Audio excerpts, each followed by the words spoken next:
We was praising Billboard, but we were young. Now I look at Billboard like it's you dumb. To this day, grandma afraid what I might say. They gon' have to kill me, grandmama, I'm not their slave. Check out the bazaar, rapping style used by me. The HOV, look at my hair free, carefree. Niggas ain't there free, enjoy your change. What's your employer name with the hairpiece? I survived the hood, can't no shaitan rob me. My account's so good, I'm practically living tax free. My account's so good, I'm practically living tax free. Been tax free, been tax free. All right. Peace, what's happening, y'all? This is Coach Nick, 3 Levels of Game. Right now, I'm here with O.Y.O, good friend of mine. He's a business owner. This episode, we're going to be dealing with business ownership. The name of his business is the O.Y.O Empire, Own Your Own Empire. And basically what he does is he gives people the tools to move from an employee or being self-employed to being an actual business owner and growing your business. And that's the main thing. You know, for this whole month, we've been talking about black business and businessship in general. You know what I mean? We know that the black dollar circulates 6 hours in our community. We're working on changing that narrative, and in order to do that, we need viable businesses. We need to understand money and how it works. So that's why we're dealing with this brother and his critical information. Brother, welcome to the show, man. Oh man, pleasure to be here, man. Thanks for having me, man. Word. So how do we start, right? So like Nick just said, my name is O.Y.O. All right, I'm the founder of the O.Y.O Empire, which stands for Own Your Own Everything. I mean, own your own time, own your own business, own your own resources, own your own life, right? Because a lot of us don't fully have a concept of that, or a lot of us are not in full practice of that, right? So just to start, right? I like to go off a premise called the 2-4-3, right? And that is 2 objectives, 4 challenges, and 3 solutions, right? So that is 2-4-3 to what? So boom, let's start, right? So the 2 stands for your 2 objectives. Those objectives are your current lifestyle and your future lifestyle, right? Now, how is your current lifestyle being paid for? Your current lifestyle is being paid for by your job, right? So you go to work, clock those hours in, you drive back and forth, all times of day and night, mad traffic, all kinds of crazy stuff, in order to support your current lifestyle, to keep your bills paid, your rent paid, keep food on the table, you know what I'm saying, Netflix on the screen, whatever you're trying to do, right? Pork on the table if you're not Muslim, you know, whatever. So, and that's cool, right? Because it's a blessing that we have the ability to earn more money as we see fit, right? You have the ability to work overtime if you need more money, such and such. But the fact of the matter is, you're not always going to be able to labor for your money, right? Because right now you're trading your labor for money. But there comes a time if you get injured, if you get old, if you can't physically work anymore, if you can't mentally work anymore, right? You still need to do all those things that I said in the beginning. Feed yourself, clothe yourself, all of that. So the problem is that in this current lifestyle that's based off labor, it doesn't leave much room for our future lifestyle. So our future lifestyle has to be paid for by our investments, right? So the investments that you make right now while you're laboring for money need to be able to pay for the life that you're gonna have when you're not working anymore. Because the problem is, if you working 9 to 5 right now, right, and every 2 weeks or every week you working paycheck to paycheck, and your money is gone the Monday after you get paid, then why would it be easier after you retire and now you're working, now you're not working, and you're not bringing that same amount of money in? So unless you set your investments up to take care of you after you stop working, then you probably gonna have to get a security job at the mall after you retire. There's nothing wrong with that. You know what I'm saying? We need as much able bodies as possible, right? So those are the 2 objectives. Now, those 2 objectives used to be able to be covered by Social Security and pensions, right? So you used to get a pension after you retire to hold you down so you don't have to work anymore. You used to get Social Security to hold you down so you'll be good after retirement. Social Security is drying up and companies ain't giving pensions no more, right? So therefore, that leaves a perfect opportunity for us to actually do for self and create situations where we're creating those pensions and we provide our own Social Security for ourselves through our investments and stuff that we invested in beforehand, right? So those are the two objectives, right? Now, what are the 4 challenges that stop us from connecting our current lifestyle to our future lifestyle? Boom. First one, inflation, right? Inflation saying that, boom, I got $1 right now. I got $1 right now, and I should be able to buy at least a pack of chips with that, right? I put that $1 under my mattress and come back for it 10 years later, and that $1 will buy me probably like 5 chips out of that bag of chips. You know what I'm saying? Because the value of your $1 loses value every day, right?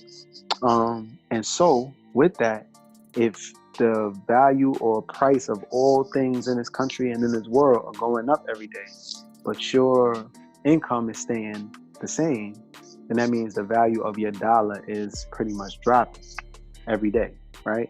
And so we need to be able to do things that fight that scenario every day, like investing, a bunch of stuff that we'll get into, right?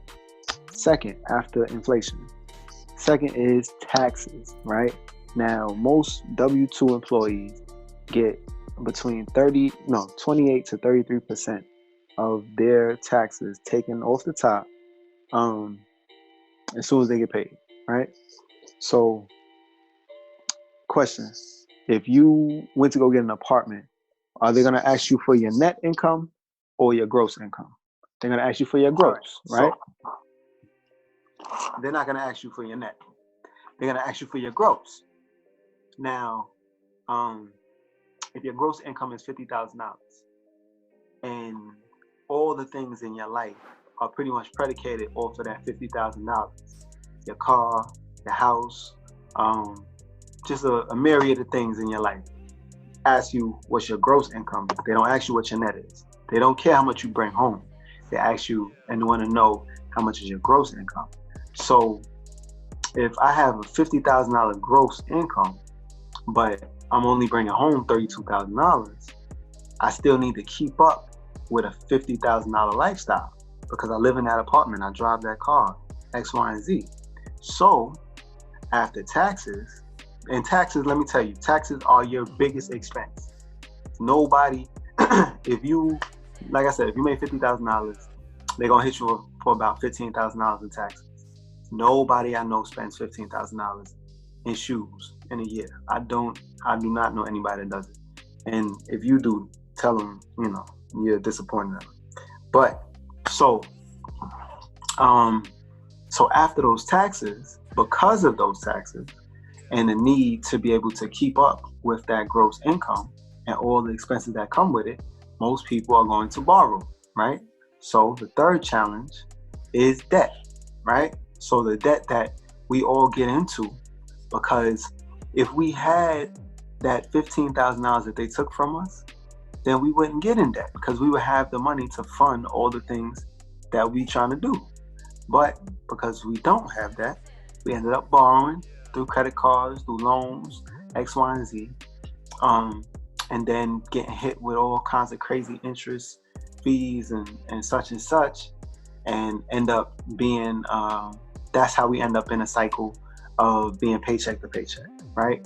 So those are 3 major challenges, right? And if all that's not good enough for you, if all that's not enough to take all your money, because like I said, you're paying a third of your money off top in taxes, and then most people is going to pay a second third of that money in debt to pay back the debt that they took out because of those taxes.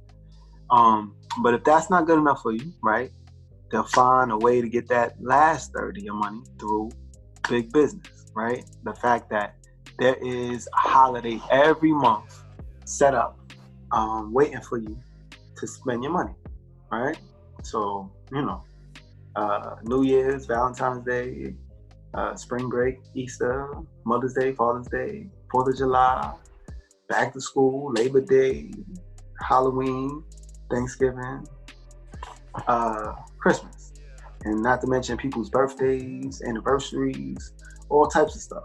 So there's so many things set in stone and put in place to be able to extract the money that you get from your jobs or from wherever you get it, you know what I'm saying? That is pretty much like almost impossible for your current lifestyle to meet your future lifestyle, because where is this extra money coming in for you to be able to invest, right? So those are the challenges.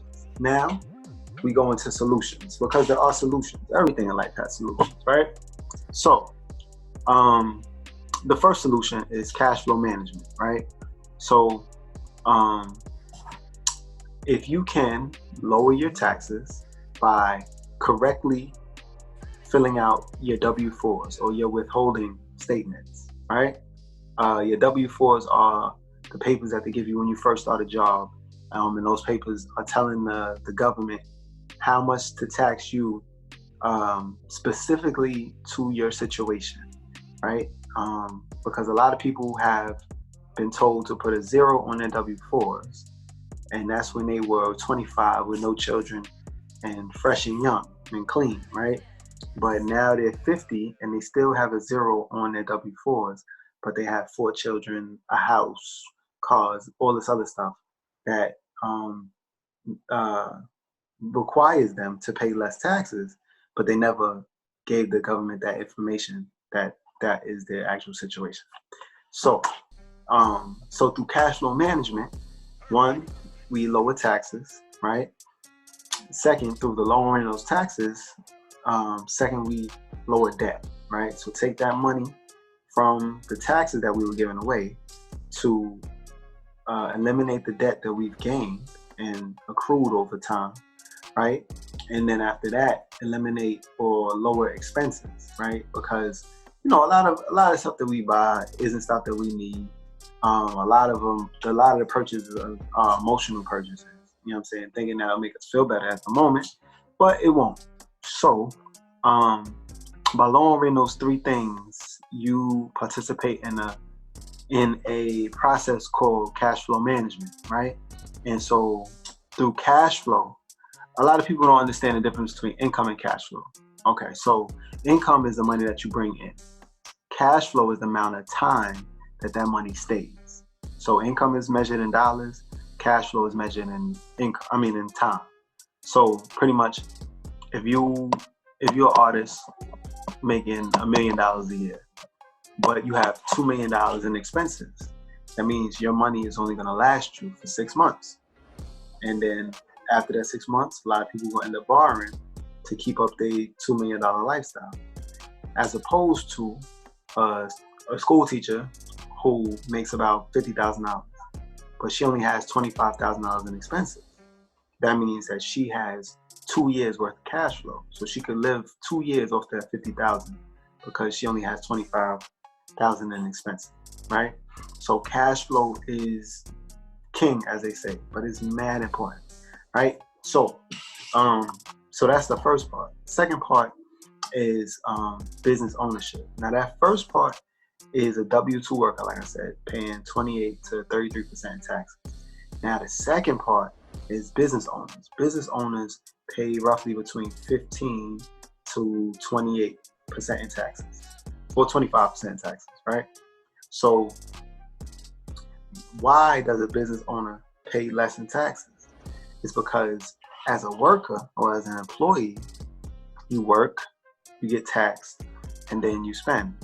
But as a business owner, you work, you spend, and then you get taxed at the end of the year, right? So it's a whole different level of life, because now your everyday expenses that you weren't getting anything for or anything back from, now those things become deductions and business expenses that you can write off on your taxes that will lower your taxable income, right?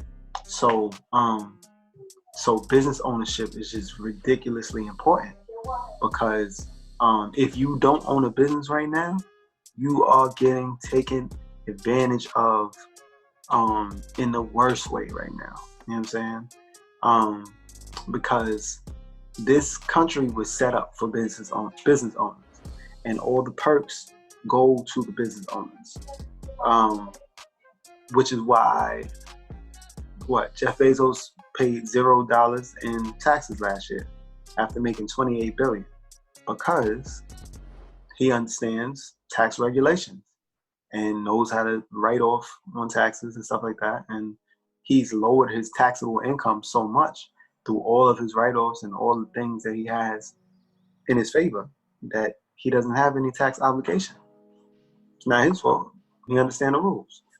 So that's business ownership. So we help you move from a W-2 worker to a business owner. And then lastly, eventually, we want to move you all the way into being an investor, right? Because as an investor, if W-2 workers make pay 28 to 33% in taxes, and business owners pay 15 to 25% in taxes, investors pay less than 15% or 10% in taxes, because their money is made through capital gains from their investments. So what ends up happening is, they told me that Warren Buffett pays a lower tax rate. It's not that he pays less in tax, but he pays a lower tax rate than his secretary, because his secretary is a W-2 worker and he makes his money off of investments. So he's going to pay automatically a lower rate. So the thing is that, look, in order for your current lifestyle, what you do to make a living and put food on the table right now, it's cool. It's a blessing that you have a job and that you're able to work. But you're not supposed to be able to do that, or you're not supposed to want to do that forever. There has to come a time when your money makes money for you. Because you should be, I don't know what kind of job you got, but you should be working like 8-hour shifts. Money works 24/7, every day, all day. So it doesn't stop working. And the basic philosophy is that your money is supposed to work harder for you than you work for the money, right? And so that's what we do. We help people along that road.